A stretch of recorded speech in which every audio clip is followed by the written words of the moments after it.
The ghost of the hallways. Margaret Stevens pushed her cleaning cart down the polished marble hallways of Rivertech Industries. At 67 years old, she had walked these corridors for more than 35 years, ensuring every corner of the sprawling office building gleamed. The rhythmic squeak of the cart's wheels echoed faintly, blending with the distant hum of office chatter. To most employees, Margaret was invisible, a ghost they noticed only when something spilled or a bin overflowed. Little did they know the quiet janitor held the weight of decades of stories, struggles, and unspoken resilience. Margaret's morning began like any other. She adjusted her apron, glanced at her laminated checklist, and began her rounds. Her gnarled fingers gripped the mop handle tightly, a testament to years of physical labor. As she worked, her thoughts often drifted to her family, her daughter who had passed away too soon, and the 2 grandchildren now under her care. Life had dealt her a hand she had not anticipated, but her resolve to provide for her family kept her moving forward, one step at a time. A new face in a familiar crowd. As Margaret polished the glass doors to the executive wing, a voice broke her concentration. "Good morning, Mrs. Stevens." Margaret turned to see Daniel Grant, a young intern who had joined Rivertech a few months earlier. Daniel was different from most employees. He always greeted her with genuine warmth. His curly brown hair was slightly disheveled, and his glasses sat crooked on his nose, but his smile was kind and earnest. "Good morning, Daniel," Margaret replied, her voice steady despite her exhaustion. "You're in early today." "Yeah," Daniel said with a sheepish grin, holding up a stack of folders. "Got a presentation to prep for. Thought I'd get a head start." "Well, don't forget to take a break. Overworking yourself isn't worth it," Margaret advised, her tone motherly. Daniel nodded. "Thanks, Mrs. Stevens. By the way, your grandkids, how are they doing?" Margaret's expression softened, and for a moment, the weariness in her eyes lifted. "They're doing well, thank you. My grandson just started high school, and my granddaughter's already planning to run for class president. That's amazing. They're lucky to have you," Daniel said before hurrying off toward his desk. Margaret watched him go, a faint smile lingering on her lips. Not everyone at Rivertech treated her as an afterthought. The storm approaches. As Margaret continued her tasks, the tranquility of the morning was interrupted by a sharp, commanding voice. "Mrs. Stevens, over here." Margaret turned to see James Wycliffe, the operations manager, striding toward her. At 42, James was tall and imposing, his tailored suit accentuating his broad shoulders. His face, however, was perpetually set in a mask of disdain. His eyes, sharp and calculating, seemed to miss nothing except kindness. "Yes, Mr. Wycliffe?" Margaret asked, straightening her posture as much as her aching back would allow. "Is there a reason why the third-floor restroom still smells like bleach?" He snapped. "We have executives here who shouldn't have to endure the stench of industrial cleaners." Margaret swallowed hard, feeling the familiar sting of his words. "I apologize, Mr. Wycliffe. I'll dilute the solution more next time." James scoffed, crossing his arms. "Next time? Mrs. Stevens, there shouldn't be a next time. We're running a business here, not a janitorial training facility." Margaret lowered her gaze, nodding silently. James sighed theatrically, waving her off with a dismissive gesture. "Just do your job properly," he muttered as he walked away. An unseen witness. Unbeknownst to either Margaret or James, Daniel had overheard the exchange from a nearby cubicle. His hand froze over his keyboard, his heart pounding. He felt anger bubbling within him. Anger at the blatant disrespect James had shown to someone who had given so much of her life to the company. As the day wore on, Daniel found himself replaying the scene in his mind. He had always admired Margaret's quiet strength, but seeing her humiliated so publicly stirred something in him. Yet, like many of his colleagues, fear held him back. James Wycliffe was known for his ruthlessness. Crossing him could mean the end of a career. Later that day, Daniel noticed Margaret in the cafeteria, sitting alone at a small corner table with a simple sandwich and a cup of tea. He debated whether to approach her, but before he could make up his mind, James entered the room, his presence commanding attention. Margaret instinctively lowered her head, her shoulders tightening as James walked past. Something snapped within Daniel. Watching Margaret shrink under James's shadow was unbearable. For the first time, he began to wonder if he had a role to play in changing the status quo. Seeds of change. As the week progressed, Daniel started observing more closely, listening to whispered complaints, noticing subtle acts of disrespect, and piecing together a troubling picture of Rivertech's workplace culture. Margaret wasn't the only one enduring mistreatment. James's behavior seemed to affect anyone he deemed vulnerable or less important. The more Daniel uncovered, the more restless he became. He realized that standing idly by made him complicit in perpetuating the toxic environment. But what could a young intern do against someone as powerful as James Wycliffe? One evening, as he packed up his desk, Daniel overheard a conversation between two senior employees. They were discussing a rumored leadership change. A new CEO rumored to be a reformer with a reputation for dismantling toxic cultures. Daniel's pulse quickened. Could this be the opportunity they needed? A spark in the shadows. The next morning, Daniel decided to confide in a trusted mentor, Helen Vargas, a seasoned employee in her 50s who had worked at Rivertech for over 2 decades. Helen was known for her level-headedness and sharp insight. Daniel, Helen said after listening to his concerns, "You're not alone in feeling this way. A lot of us have seen what's been happening, but fear keeps us silent." "Then why don't we do something?" Daniel asked, frustration evident in his voice. Helen gave him a sad smile. "Because standing up to people like James isn't easy. It takes courage and a collective effort. But you're right, change doesn't happen on its own." Helen's words stayed with Daniel. That evening, he drafted an anonymous email detailing James Wycliffe's behavior and its impact on the workplace. He sent it to the Human Resources Department and the email address of the incoming CEO, hoping against hope that it would reach someone willing to act. As he hit send, Daniel felt a mix of fear and resolve. It was a small step, but it was a step nonetheless. And sometimes, all it takes to start a revolution is a spark.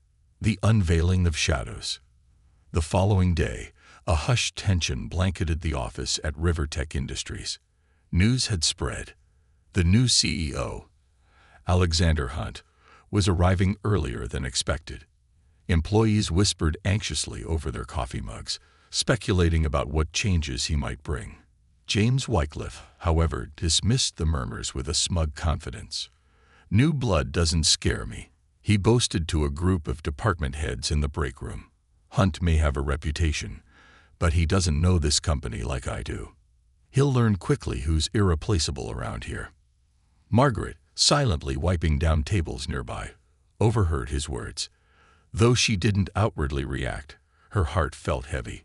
She had seen leaders come and go, but she doubted anyone would truly challenge the likes of James.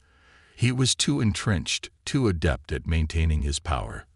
Little did she know, forces were already at work that would disrupt the status quo.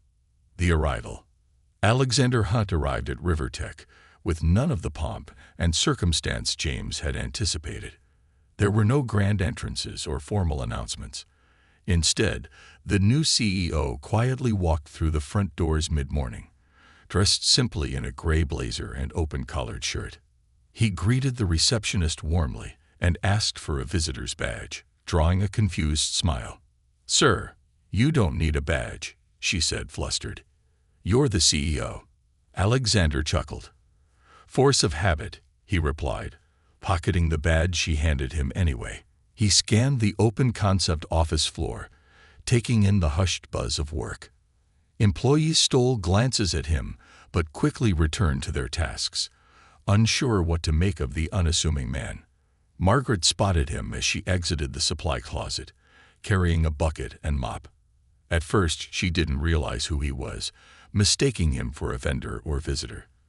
But when Alexander stopped to hold the door for her, She caught a glimpse of his face and felt an inexplicable sense of familiarity.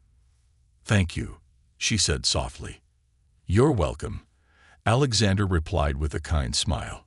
His gaze lingered on her for a moment before he moved on, his presence as subtle as a shadow. Daniel's gamble. Daniel's heart raced as he sat at his desk, unsure if his anonymous email had reached the CEO. He tried to focus on his work, but the memory of Margaret's humiliation lingered, fueling his anxiety. What if the email had been ignored, or worse, traced back to him?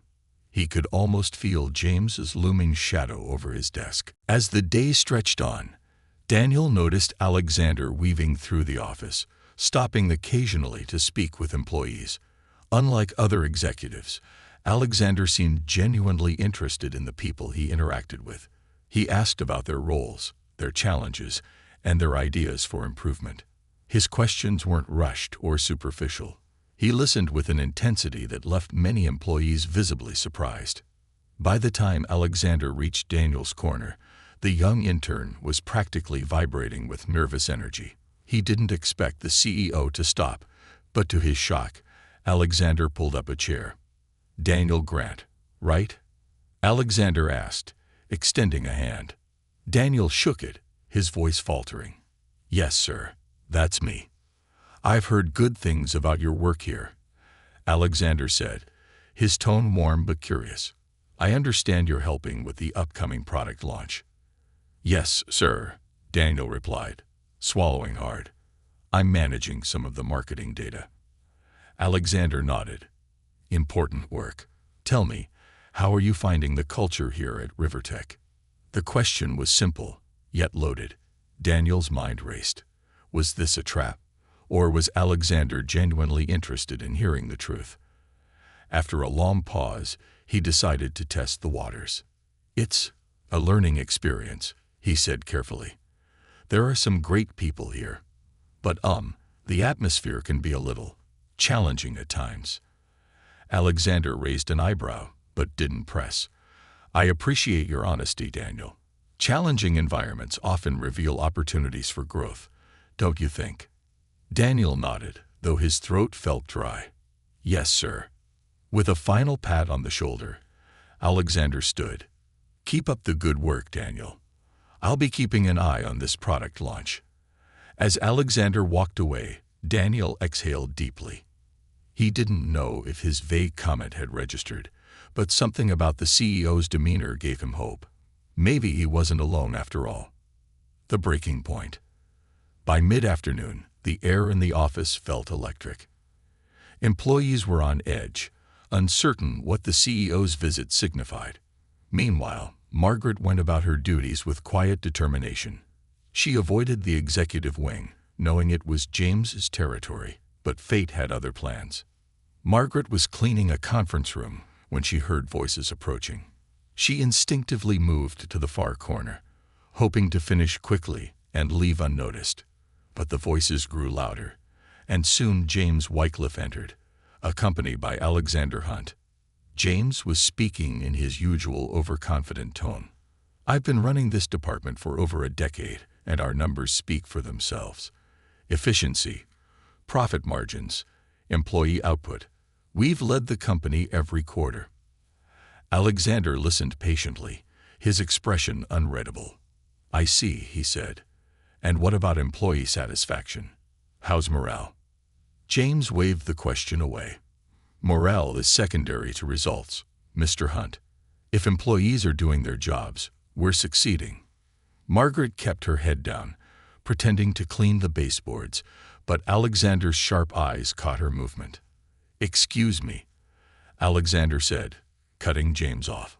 "Ma'am, do you mind if I ask you something?" Margaret froze, unsure how to respond. James turned, his expression darkening. "Mr. Hunt, she's just the cleaning staff," James said dismissively. "We should focus on—" "I wasn't asking you, Mr. Wycliffe," Alexander interrupted, his tone calm but firm. Margaret hesitated, then slowly stood, clutching her cleaning rag like a lifeline. "Yes, sir." Alexander's gaze softened. "How long have you worked here?" "35 years, sir," Margaret replied, her voice barely above a whisper. "And in those 35 years, has anyone ever asked for your opinion on the company?" The question startled her. She glanced at James, whose jaw was tightening, before looking back at Alexander. "No, sir," she said honestly. Alexander nodded, as if her answer confirmed something he'd suspected. "Well, I'm asking now. How do you feel about working here?" Margaret hesitated again, her instincts warning her to tread carefully. But something in Alexander's gaze, an unspoken promise of safety, gave her courage. "I love this company," she said slowly. "It's been my home for most of my life. But things have changed over the years. People don't treat each other the way they used to." "Could you elaborate?" Alexander asked gently. Margaret glanced at James again, who was now glaring daggers at her. She felt a lump rise in her throat, but she forced herself to continue. "There's a lot of pressure here, a lot of fear," she said, her voice trembling. "People are scared to speak up because, well, they don't think it'll make a difference." Alexander's expression hardened. He turned to James, whose face had gone pale. "Fear doesn't belong in a workplace, Mr. Wycliffe. If that's the culture you've cultivated here, we have a problem." James stammered, trying to salvage the conversation. "Mr. Hunt, I assure you." Alexander held up a hand, silencing him. "We'll continue this discussion later. Right now, I think we need a broader perspective." He turned back to Margaret. "Thank you for your honesty, Mrs. Stevens," she said softly. "Margaret Stevens." "Well, Mrs. Stevens, your perspective is invaluable," Alexander said. "I'll make sure it's taken into account as we move forward." With that, he walked out of the room, leaving James fuming and Margaret standing in stunned silence. The tide turns. That evening, Margaret found herself replaying the encounter in her mind. For the first time in years, she felt seen, not as a faceless janitor, but as a person with a voice. She didn't know what Alexander's intentions were, but his words had planted a seed of hope. Elsewhere in the office, Daniel received an unexpected email from Alexander Hunt. It was brief but clear. "Thank you for your courage. Let's talk soon." The tides at Rivertech Industries were shifting, and both Daniel and Margaret were beginning to realize they had a role to play in the changes to come. The fault lines of power. The days following Alexander Hunt's arrival at Rivertech Industries felt like the calm before a storm. Employees were cautious, their interactions with the new CEO laced with curiosity and trepidation. Conversations about Hunt's unorthodox approach buzzed through every hallway, with speculation running wild. Meanwhile, James Wycliffe prowled through the office with barely concealed irritation. His usually confident demeanor was fraying at the edges, and the subtle shift in the atmosphere didn't escape him. It wasn't just Alexander's presence, it was something intangible, a current of hope and courage that began to ripple through the employees. Margaret Stevens, however, kept her head down. Despite Alexander's kind words, she wasn't ready to believe in change. Decades of being overlooked, mistreated, and dismissed had left her skeptical of promises. The memory of Alexander defending her in front of James lingered, though, offering a flicker of warmth she hadn't felt in years. A whisper becomes a voice. In the early hours of the morning, Margaret arrived at the office before anyone else, her cleaning cart in tow. She liked the quiet stillness of the building before the rush of the workday began. It was a moment of peace, a chance to prepare herself for the long hours ahead. As she moved through the hallways, she heard footsteps echoing down the corridor. Turning a corner, she was surprised to see Alexander Hunt approaching, coffee cup in hand. He wasn't accompanied by assistants or an entourage, as she would have expected from someone in his position. "Good morning, Mrs. Stevens," Alexander said with a warm smile. "Good morning, Mr. Hunt," she replied, clutching the mop handle nervously. "Busy already, I see," he noted, glancing at her cleaning supplies. "I admire your dedication." Margaret didn't know how to respond. Praise wasn't something she was accustomed to. "Just doing my job," she said softly. Alexander tilted his head, studying her with a thoughtful expression. "Do you mind if I walk with you for a bit?" She hesitated but nodded. It wasn't every day the CEO asked to join her on her rounds. As they walked, Alexander asked her about her years at Rivertech, how the company had changed, what she valued, and what she thought could improve. Margaret answered cautiously at first, unsure of his motives, but his genuine interest gradually put her at ease, and she found herself opening up. "I've seen this place go through so many phases," she said, her voice tinged with nostalgia. "It used to feel like a family. People cared about each other. Now, it's different. Everything feels cold, like everyone's just trying to survive." Alexander nodded thoughtfully. "Survival isn't enough," he said. "A company should be a place where people can thrive, where they feel valued." Margaret smiled faintly. "That's a nice thought, Mr. Hunt. But change is hard, especially when the people in power don't want it." Alexander's eyes darkened slightly, and his voice took on a resolute tone. "Power can shift, Mrs. Stevens, and sometimes it starts with just one voice." The quiet organizer, Daniel Grant, sat at his desk, staring at the email from Alexander Hunt. The simple message, "Thank you for your courage. Let's talk soon," felt both validating and terrifying. He wondered how much the CEO knew, how far his influence could reach, and whether he had the strength to follow through on whatever came next. After hours of debating, Daniel replied with a short message. "I'm ready to talk. When would be a good time?" He hit send before he could second-guess himself. Later that afternoon, Alexander invited Daniel to his office for a private meeting. The CEO's workspace was surprisingly modest.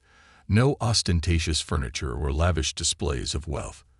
Instead, the room was filled with bookshelves, framed photographs, and a single potted plant on the windowsill. "Daniel," Alexander greeted, gesturing for him to sit. "Thank you for coming." Daniel sat nervously, clutching the edge of his chair. "Of course, sir. I received your email," Alexander began, leaning forward slightly. "I won't ask if it was easy to write because I know it wasn't. Speaking up against injustice is never easy, but I want you to know that I take your concerns seriously." Daniel nodded, feeling a mix of relief and apprehension. "Thank you, Mr. Hunt. I've seen things here that don't sit right with me. And I know I'm not the only one." "Good," Alexander said firmly. "Acknowledging the problem is the first step, but fixing it will require more than words. It will take action and courage." Daniel hesitated, then asked, "What kind of action?" Alexander's expression softened. "I need people who understand the reality of this workplace, people who are willing to tell me the truth, even when it's uncomfortable. Would you be willing to help me identify the root issues here?" Daniel felt his pulse quicken. He wasn't sure he was ready for such responsibility, but he couldn't deny the opportunity before him. "I'll do my best," he said finally. "Good," Alexander replied, his tone encouraging. "We'll start small, private conversations, gathering information. Change doesn't happen overnight, but it starts with people like you." The pushback. Word of Alexander's involvement began to spread, though no one could pinpoint the exact source. Employees noticed small changes: Alexander's frequent presence on the office floor, the quiet way he observed interactions, and the occasional closed-door meetings with employees like Daniel. James Wycliffe, however, was growing increasingly agitated. He sensed the shift in dynamics and felt his authority being undermined. One afternoon, he barged into Alexander's office without knocking, his face flushed with anger. "Mr. Hunt," James began, his voice clipped, "I'm concerned about the direction you're taking here." Alexander looked up from his laptop, unbothered by the intrusion. "Oh, and what direction would that be?" "This, meddling," James said, gesturing vaguely. "Talking to staff about matters that don't concern you, encouraging them to question leadership. It's creating instability." Alexander leaned back in his chair, his calm demeanor contrasting sharply with James's aggression. "Instability or accountability?" James bristled. With all due respect, I've been running this department successfully for years. I know how to get results. Alexander's gaze sharpened. And at what cost, Mr. Wycliffe? Fear, silence, burnout. James opened his mouth to retort, but was cut off as Alexander continued. I'm not interested in short-term results built on a foundation of mistreatment. My priority is creating a sustainable, inclusive workplace. If that makes you uncomfortable, perhaps you should ask yourself why. For the first time, James seemed at a loss for words. His jaw tightened, and he stormed out of the office without another word. A tipping point. That evening, Margaret stayed late to finish her tasks. As she wiped down the windows in the main conference room, she overheard a heated argument in the hallway. Recognizing James's voice, she froze, her heart racing. "You're making a mistake," James was shouting. "This company doesn't need a reformer. It needs a leader who knows how to control things. And I would argue that leadership isn't about control," Alexander replied evenly. "It's about trust and collaboration." Margaret's grip on the rag tightened as she listened. For so long, she had endured James's reign of intimidation, never daring to imagine a day when his authority might be challenged. As the argument continued, Margaret realized something profound. The fault lines of power at Rivertech were beginning to crack. For the first time in years, she felt a spark of hope, not just for herself, but for everyone who had suffered in silence. When the voices faded, Margaret resumed her work, her movements slower but steadier. Change was coming. She didn't know what the future held, but for the first time in decades, she allowed herself to believe it might be brighter. The catalyst of courage. The following week marked a turning point at Rivertech Industries. Alexander Hunt's steady presence began to ripple through the company like a quiet storm, unsettling the status quo. Employees started whispering about the subtle but unmistakable changes taking root. Meetings now included discussions about workplace culture, fairness, and inclusivity, topics that had long been ignored in favor of metrics and profit margins. Margaret Stevens, who had spent decades blending into the background, found herself unexpectedly at the center of these changes. The quiet janitor whose life had been shaped by routine and resilience was now a symbol of something far greater, the beginning of a long overdue reckoning, a shared burden. Margaret's days were still filled with the familiar rhythm of cleaning and tidying, but something intangible had shifted. Employees who had barely acknowledged her before now greeted her warmly. Some even stopped to ask how she was doing, their voices tinged with newfound respect. Daniel Grant was among those who made a conscious effort to engage with her. Every morning, he stopped by her cleaning cart with a cup of tea or a kind word. At first, Margaret was cautious, unsure if his attention was genuine. But over time, she came to see his gestures for what they were, an attempt to bridge the gap between them. "Mrs. Stevens," Daniel said one afternoon as she polished the brass handles of the executive conference room, "can I ask you something?" She paused, her hand hovering over the handle. "Of course, Daniel." "Why do you stay here?" he asked, his tone curious rather than judgmental. "After everything you've been through, why not leave?" Margaret leaned against her cart, her eyes distant. "It's not that simple," she said after a moment. "This job, it's my livelihood. It's how I keep a roof over my grandkids' heads. And despite everything, I've always believed that what I do matters. Maybe not to everyone, but it matters to me." Daniel nodded, his admiration for her growing. "It does matter. More than you know." Margaret offered a small, tired smile. "You're kind to say that. But kindness doesn't pay the bills." "No," Daniel admitted, "but it can change things. And I think that's starting to happen here." Margaret didn't respond, but her eyes softened, hinting at a glimmer of hope she hadn't dared to entertain in years. The break room incident. The change in atmosphere wasn't welcomed by everyone, especially not James Wycliffe. His frustration simmered just beneath the surface, manifesting in curt commands and icy glares. He resented Alexander Hunt's growing influence, and the way employees seemed to rally around his vision of a fairer workplace. One afternoon, James's frustration boiled over during a chance encounter in the break room. Margaret was restocking the coffee station, her movements slow but meticulous, when James stormed in, slamming the door behind him. "Out of my way," he barked, reaching for a cup without sparing her a glance. Margaret stepped aside, her heart pounding. She had endured years of James's outbursts, but they never failed to rattle her. As James prepared his coffee, he turned to face her, his expression a mix of anger and disdain. "You think you're special now, don't you?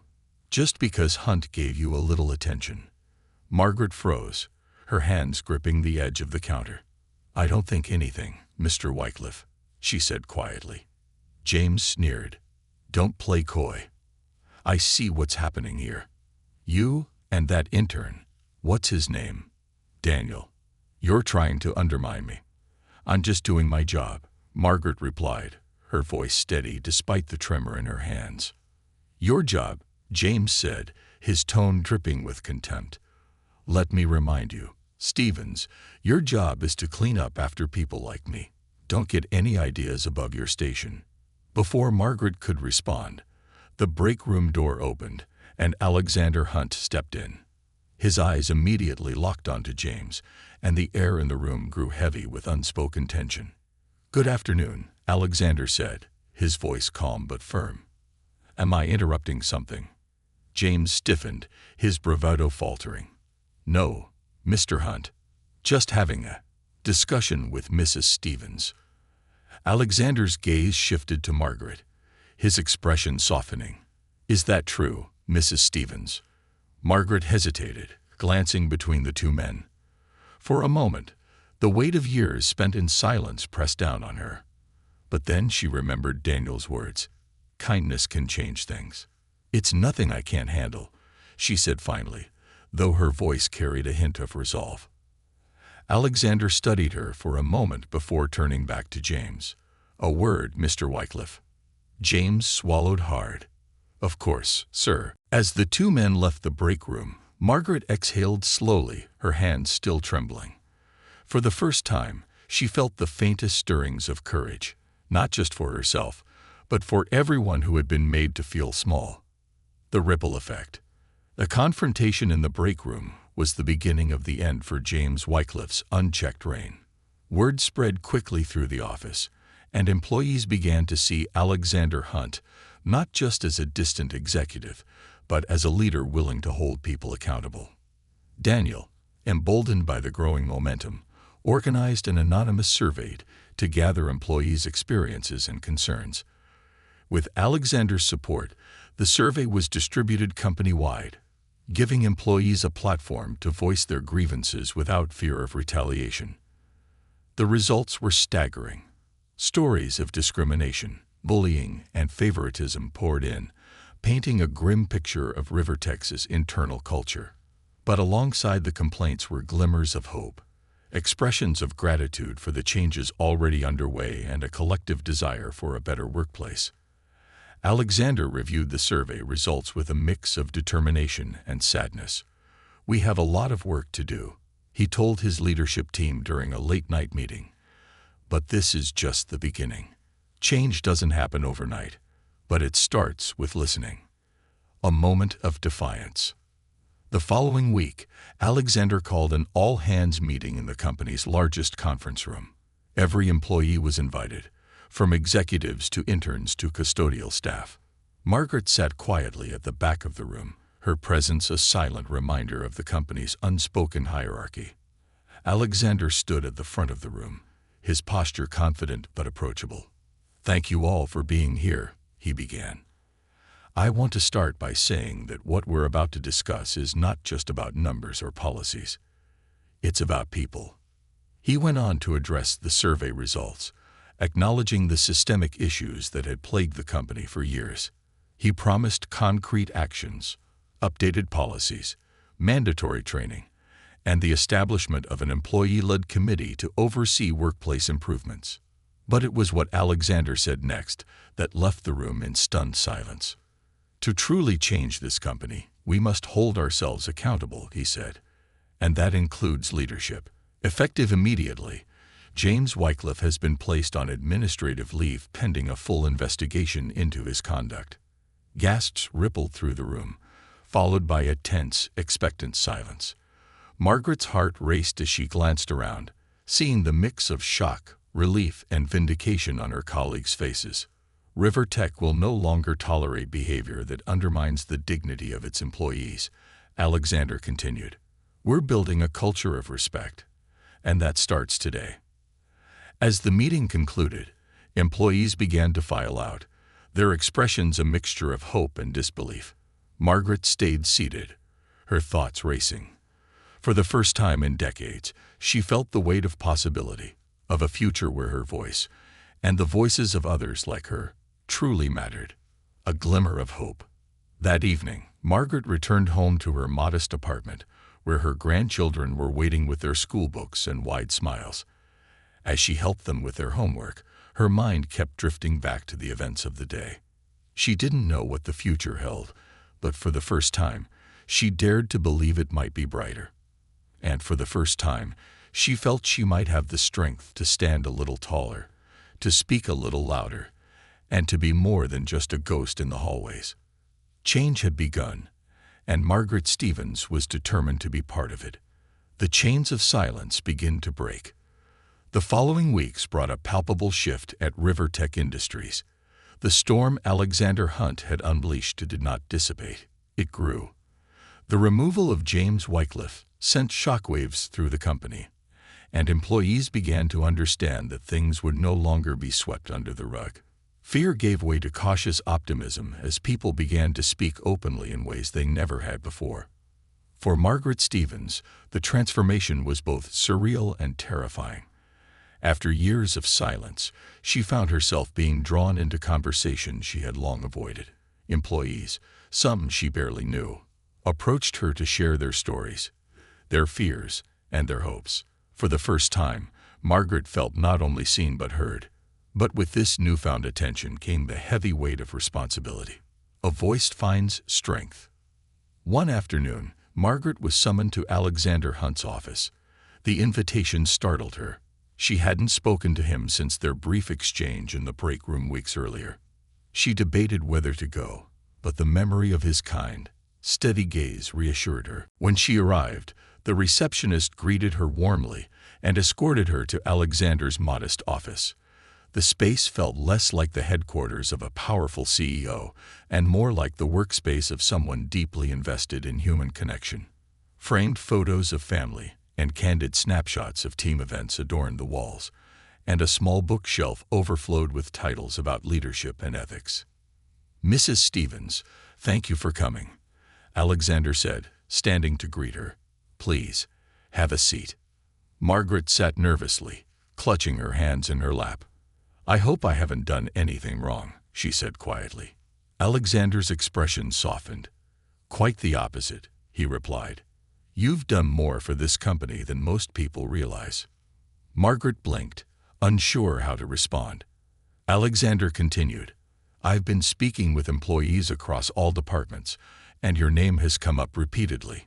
People admire your strength, your resilience, and the quiet dignity with which you've carried yourself all these years." Her throat tightened. "I'm just doing my job," she said, her voice trembling. "You're doing far more than that," Alexander countered, "and I believe your perspective is crucial to the changes we're making here. That's why I'd like to invite you to join our new Workplace Culture Committee." Margaret stared at him, stunned. "Me? On a committee? But I'm just a janitor." Alexander leaned forward, his gaze intent. "You're not just anything, Mrs. Stevens. You're a cornerstone of this company. The culture we're trying to build isn't just for executives or managers, it's for everyone. And your voice needs to be part of that process." Margaret hesitated, the weight of his words pressing down on her. She thought of her grandchildren, the decades of labor she had endured, and the countless moments of humiliation she had swallowed. Could she really step into a role like this? Could she, after so many years of being overlooked, find the courage to take a stand? I don't know," she said finally, her voice barely above a whisper. Alexander smiled gently. Take your time to think about it. But know this. You have more power than you realize, Margaret. Sometimes, all it takes is one person willing to step forward to inspire others to do the same. The committee forms. Margaret spent the next few days wrestling with her decision. She confided in Daniel, who had become a trusted ally and friend. You should do it, Daniel said firmly when she told him about Alexander's invitation. You're the perfect person for this. Everyone already respects you. Margaret shook her head. Respect doesn't mean I'm qualified. I've never been on a committee or led anything before. What if I mess it up? You won't, Daniel assured her. And even if you make mistakes, that's part of the process. Nobody expects you to be perfect. They just want you to be you. Margaret sighed. I'm not sure I'm ready. Daniel smiled. Nobody ever feels ready, Margaret. But sometimes you just have to take the leap. A week later, Margaret stood in front of the newly formed Workplace Culture Committee for the first time. The group was a diverse mix of employees from all levels of the company, executives, middle managers, interns, and frontline staff like herself. Alexander Hunt presided over the meeting, but his role was that of a facilitator rather than a leader. Thank you all for being here, Alexander began, his tone warm and inviting. This committee is about creating a workplace where everyone feels valued and respected. That starts with listening to each other, to the people we represent, and to the stories that have gone unheard for too long. Margaret felt a lump rise in her throat as Alexander's gaze landed on her. Mrs. Stevens, as one of the longest-serving employees here, your perspective is invaluable. Would you be willing to share your thoughts? Her heart pounded, and for a moment, she thought she might freeze. But then she remembered Daniel's words. Sometimes, you just have to take the leap. Margaret took a deep breath and stood. I've worked here for 35 years, she began, her voice trembling slightly. And in that time, I've seen a lot of changes, some good, some not so good. For a long time, I felt invisible, like what I did didn't matter. But lately, I've started to believe that maybe things can change. She paused, her eyes scanning the room. I think a workplace should be more than just a place to earn a paycheck. It should be a community, a place where people look out for each other, no matter their job title. And I want to help make that happen. When she finished, the room was silent for a moment before breaking into applause. Margaret's face flushed, but she felt an unexpected swell of pride. For the first time, she had spoken her truth, and people had listened. The resistance. Not everyone welcomed the committee's efforts with open arms. While many employees were inspired by the changes, others, particularly those who had benefited from the old system, resisted. Rumors began to circulate, fueled by a handful of disgruntled managers who resented the increased scrutiny of their behavior. They whispered that the new policies were unnecessary, that the company's focus on culture was a distraction from its bottom line. James Wycliffe, though no longer at the company, loomed large in these discussions. Some saw his removal as a necessary step forward, while others viewed it as a dangerous precedent. Margaret felt the weight of this resistance during one of her committee meetings. A senior manager named Linda, known for her sharp tongue, voiced her skepticism.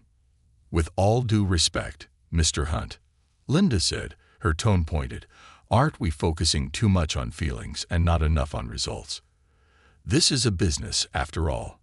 We need to prioritize performance. Alexander's expression didn't waver. Respect and performance are not mutually exclusive, he said calmly. In fact, studies show that companies with inclusive cultures perform better in the long run. Linda crossed her arms. And what if some employees aren't cut out for this new culture? Should we cater to them at the expense of productivity? Margaret, who had been silent during the exchange, felt a surge of indignation. She raised her hand, and Alexander nodded for her to speak. With all due respect, Ms. Linda, Margaret said, her voice steady, people aren't asking to be catered to. They're asking to be treated with dignity. That's not a distraction. It's the foundation of a successful company." The room fell silent, and Linda's cheeks flushed slightly. Alexander smiled, nodding in approval. "Well said, Mrs. Stevens." The turning point. As the weeks went on, Margaret's confidence grew. She became a vocal advocate for change, sharing her story in meetings and encouraging others to speak up. Her courage inspired a wave of testimonials from employees who had long suffered in silence. One day, Alexander called Margaret to his office again. This time, he presented her with a framed certificate of appreciation. "For your invaluable contributions to Rivertech Industries," he said, handing it to her with a smile. Margaret's eyes filled with tears. "I don't know what to say." "You've already said more than enough," Alexander replied. "And you've reminded us all why this work matters." Margaret left his office that day with a renewed sense of purpose. The journey was far from over, but she no longer felt like a ghost in the hallways. She was a voice that could not be silenced. The legacy of transformation. Months passed, and the cultural transformation at Rivertech Industries gained momentum. The Workplace Culture Committee became a cornerstone of the company's identity, fostering open dialogue and driving systemic change. Employees from all levels contributed ideas, and for the first time, the company felt like a unified community rather than a rigid hierarchy. Margaret Stevens, once an invisible figure pushing a cleaning cart down silent hallways, was now a respected voice in the organization. Her journey from quiet endurance to vocal advocacy had not only changed her own life, but had inspired countless others. Yet, as the dust began to settle, Margaret found herself reflecting on what it all meant, not just for her, but for the generations to come. A granddaughter's perspective. One Friday evening, Margaret returned home to her modest apartment, her hands sore from the day's work, but her spirit light. She found her granddaughter, Alana, seated at the kitchen table, furiously typing on her laptop. "Homework?" Margaret asked, setting her bag down. "Kind of," Alana replied, glancing up with a mischievous smile. "It's an essay about someone I admire." Margaret chuckled, pouring herself a cup of tea. "And who's the lucky person?" Alana's smile widened. "You." Margaret froze, her heart skipping a beat. "Me? What could you possibly write about me?" "Plenty," Alana said, standing and pulling a chair out for her grandmother. "You've done so much, Grandma. Taking care of us after Mom passed, working every day even when it hurt. And now, everything you're doing at work. You're amazing." Margaret's eyes misted as she sat down. "I'm just doing what I have to, sweetheart." "No, Grandma," Alana said firmly. "You're showing people how to stand up for themselves. That's not just what you have to do. That's bravery." Margaret reached out to squeeze Alana's hand, her voice thick with emotion. "You don't know how much that means to me, hearing you say that." "Well, get used to it," Alana teased, "because once I'm done, the whole school will know how awesome you are." Margaret laughed, a sound that felt freer than it had in years. For the first time, she allowed herself to believe that her efforts were making a difference, not just at Rivertech, but in the lives of the people she loved most. The ripple effect. At work, the ripple effects of Margaret's courage continued to spread. Employees who had once kept their heads down now felt emboldened to share their stories. A young woman in the IT department revealed how she had endured subtle but persistent biases. A middle-aged man in logistics opened up about being overlooked for promotions due to ageism. Each story added to the collective understanding of the challenges employees faced and the progress they could achieve together. Daniel Grant, who had played a pivotal role in the early stages of change, thrived in his newfound role as a bridge between leadership and staff. His willingness to listen and act had earned him widespread respect, and Alexander Hunt had taken notice. "Daniel," Alexander said one morning during a one-on-one meeting, "how would you feel about stepping into a leadership role? I think you have the potential to drive meaningful change, not just here, but in the industry as a whole." Daniel was stunned. "A leadership role? Me?" "Yes, you," Alexander replied with a smile. Your instincts, your empathy, and your dedication are exactly what we need. You've already shown that you're capable of more than you realize. Daniel hesitated, his mind flashing back to the days when fear had kept him silent. But he thought of Margaret, her courage, her resilience, and the way she had lifted others by lifting herself. I'd be honored, Daniel said finally, his voice steady. Thank you for believing in me. James Wycliffe returns. Not everyone was happy with the changes. James Wycliffe, disgraced and bitter, had spent months fighting his termination through legal channels. He claimed he had been unfairly targeted and that the new leadership was driven by political correctness rather than business acumen. One morning, rumors began circulating that James had been spotted in the lobby. By mid-afternoon, he had managed to secure a meeting with the board, insisting on airing his grievances. Word spread quickly, and the tension in the office was palpable. Margaret was in the break room when she overheard two employees discussing it. He's back to stir up trouble. One said, why can't he just move on? Because he can't stand being irrelevant. The other replied, but I doubt Mr. Hunt will let him get away with it. Margaret's stomach churned. The thought of James regaining any influence filled her with dread, but she also knew that things were different now. Rivertech wasn't the same company it had been under his rule. The final reckoning. Later that day, Alexander Hunt called an impromptu company-wide meeting. Employees gathered in the main conference room, whispering anxiously as they waited for him to address the situation. Margaret sat near the back, her hands clasped tightly in her lap. She noticed Daniel a few rows ahead, glancing over his shoulder to offer her a reassuring smile.